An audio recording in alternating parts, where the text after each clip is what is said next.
नमस्कार। अथ प्रथम मंडल द्विषष्टितमस्य सूक्तस्य गौतमो नोथा ऋषिः इंद्रो देवता। अब 62वें सूक्त का प्रारंभ है। प्रमन्महे शवसानाय शुषम आंगुषम गिर्वणसे अंगिरस्वत सुव्यक्तिभिः स्तुवत ऋग्मयाय अर्चाम अर्कम नरे विश्रुताय। जिस प्रकार दोषों को दूर करने वाली क्रियाओं से, ज्ञान बलयुक्त वाणियों से स्तुति के योग्य, ऋचाओं से स्तुत्य, न्याय करने वाले, अनेक गुणों को धारण करते हुए परमेश्वर के श्रवण करने योग्य स्तुति समूह व विज्ञान से पूजन अर्चन करते हुए मनुष्य प्राणों के समान बल व सुख को प्राप्त होते हैं, वैसे ही उत्तम सभाध्यक्ष के आश्रय से सभी सुख सिद्ध होते हैं। प्र वो महे मही नमो भरोधम अंगुष्यम शवसानाय साम येना नः पूर्वे पितरः पदज्ञा अर्चन्तो अंगिरसो गा अविंदन।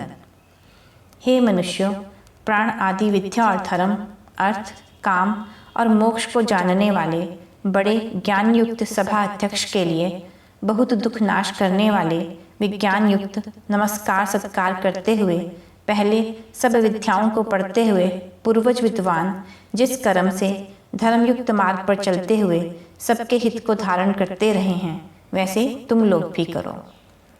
इंद्र अस्य अंगिरसाम चेष्टौ विदत शर्मा तन्याय थासिम बृहस्पति भिनत अद्रिम विदुग्राहा समस्त्रुयाभिः वावशंत नरः। हे मनुष्यों, जैसे विद्या धर्म आदि बोधों को उत्पन्न करने वाली माता संतान के लिए अन्न आदि अच्छे पदार्थों को प्राप्त करती है, जैसे बड़े बड़े पदार्थों को रक्षा करने वाला सूर्य किरणों से मेघ को विदारण और सुशिक्षित वाणियों को प्राप्त करता है, वैसे तुम भी परम ऐश्वर्य वाले परमेश्वर और विद्या, धर्म और राज्य वाले विद्वानों की इष्ट की सिद्धि करने वाली नीति में विद्या आदि उत्तम गुणों का अच्छे प्रकार बार बार प्रकाश करो, जिससे सब संसार में दुष्ट गुण नष्ट हों। सुसुष्टुभा सस्तुभा सप्त विप्रयी स्वर्णेन अद्रिम सर्वर्यो नवग्वयी सैन्योभिः फलिम गिम इंद्र शक्र वलम रवेण दर्यो दशकवैः। हे शक्ति को प्राप्त करने वाले इंद्र, जो आप नवों से प्राप्त हुई गति व 10 दिशाओं से जानने वाले, सब शास्त्रों में विज्ञान करने वाली गतियों से युक्त बुद्धिमान विद्वानों के साथ जैसे सूर्य उत्तम गुण व क्रियाओं के स्थिर करने के धारण करने वाले शस्त्रों के शब्द से जैसे सूर्य 7 संख्या वाले के मध्य में वर्तमान उदाती व षड्ज आदि स्वर से बल युक्त मेघ का हनन करता है, सो आप हम लोगों से स्तुति के योग्य हो।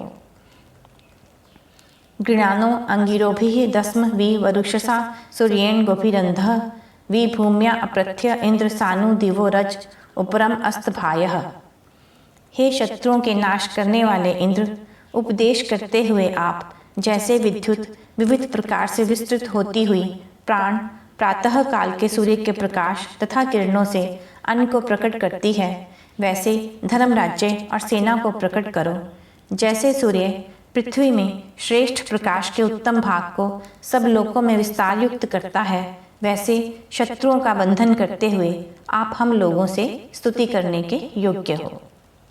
तदु प्रियक्षतमम् अस्य करम दस्मस्य चारुतमम् अस्ति दंसः उपहव्रे यदुप्रा अपिन्वम मध्य अवर्णसो नत्यः चतस्त्रः।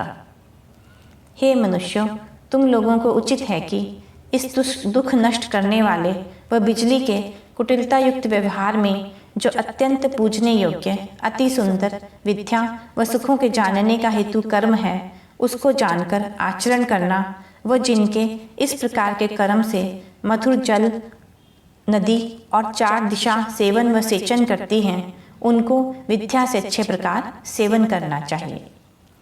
द्विता विववने सनचा सनीले अत्यायः स्वतमानेभिः अर्कैः भगो न मेने परमे व्योमन अधार्यत रोदसी सुदंसाः।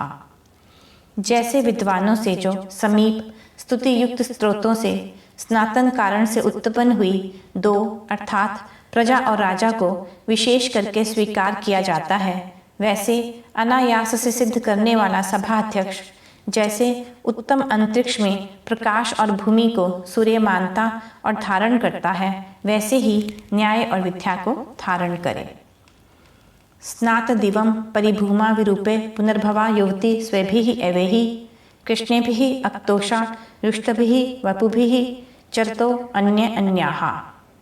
जिस स्नातन कारण से सूर्य प्रकाश और भूमि को प्राप्त होकर बार बार पर्याय से उत्पन्न होकर युवावस्था को प्राप्त हुई स्त्री के समान विविध रूप से युक्त रात्रि दिन क्षण आदि अवयव रूप आदि गुणों के साथ भिन्न भिन्न होती हुई परस्पर मिलती हुई आती और जाती हैं, अर्थात चक्र के समान सर्वदा परिवर्तनशील रात्रि दिन संयुक्त रहते हैं, ऐसा मनुष्य को ज्ञान होना चाहिए।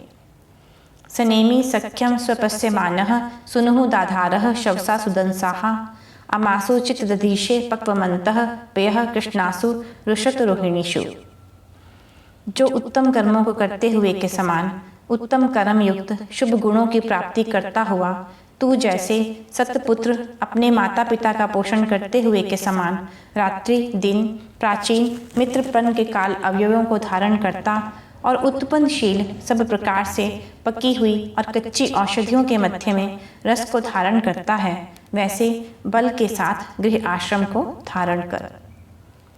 स्नात स्नीला अवनि अवाता व्रता रक्षन्ते अमृताः सहोभिः पुरु सहस्रा जन्यो नः पत्नी दुवसयन्ति स्वसारो हरियाणम। जैसे हिंसा रहित भूमि सबकी रक्षा करती है, जैसे पति अपनी पत्नियों की रक्षा करते हैं, जैसे नाश रहित विद्वान लोग सनातन सत्य धर्म वालों के आचरणों की रक्षा करते हैं, वैसे ही प्रत्येक प्राणी जो विद्या और धर्म ही को अपनी सामर्थ्य अनुसार सेवते हैं, वे मुक्ति को प्राप्त होते हैं। सनायुवो नमसा नव्यो अर्कहि वसुयवो मत्यो दस्मः दद्रुः पतिम न पत्नी उष्टि उशंतम स्पृशन्ति त्वा श्वसान मनीषाः। जैसे स्नातन कर्म के करने वाले सबको जानने वाले विद्वान लोग नमस्कार तथा मंत्र अर्थात विचारों के साथ वर्तमान अपने लिए विद्या धनों और विज्ञानों की इच्छा करते हुए आचरण करते हैं, जैसे स्त्री उत्तम पति की कामना करते हुए उसे प्राप्त करती है, वैसे ही हे बलयुक्त अविद्या अंधकार विनाशक राजन तेरी प्रजा तेरा सत्कार करे। सना देवतव रायो गभस्तौ न क्षीयन्ते नोपदस्यन्ति दस्म ध्युमान असि कृतुमान इंद्र धीरः शिक्षा शशिवस्तवः नः शचिभिः। हे शत्रुओं के नाश करने वाले उत्तम बुद्धि व वाणी से युक्त इंद्र, जो आप विद्या आदि श्रेष्ठ गुणों के प्रकाश से युक्त बुद्धि से विचार कर कर्म करने वाले ध्यानी हैं, उस आपके आश्रय में सनातन प्रकाश से धन वैभव कभी क्षीण नहीं होता है, सो आप अपनी बुद्धि वाणी और कर्म से हम लोगों को उपदेश दीजिए। सनायते गौतम इंद्र नव्यम अतक्षत ब्रह्म हरियोचनाय सुनिथाय नः श्वसान नोथाः प्रातर्मक्षु धिया वसुः जगम्यात्। हे उत्तम धन बल युक्त इंद्र, बुद्धि और कर्म के साथ बसने वाले अत्यंत स्तुति के योग्य तथा स्तुति करने वाले आप मनुष्यों के समाधान के लिए नित्य नवीन धन वैभव का सृजन व विसर्जन करते हो। हम लोगों के सुखों की प्राप्ति के लिए प्रतिदिन शीघ्र सनातन के समान आचरण करते हुए हमें सुखी करते हो। यह 62वां सूक्त समाप्त हुआ। अगले अंक में 63वां सूक्त प्रस्तुत करेंगे। नमस्कार।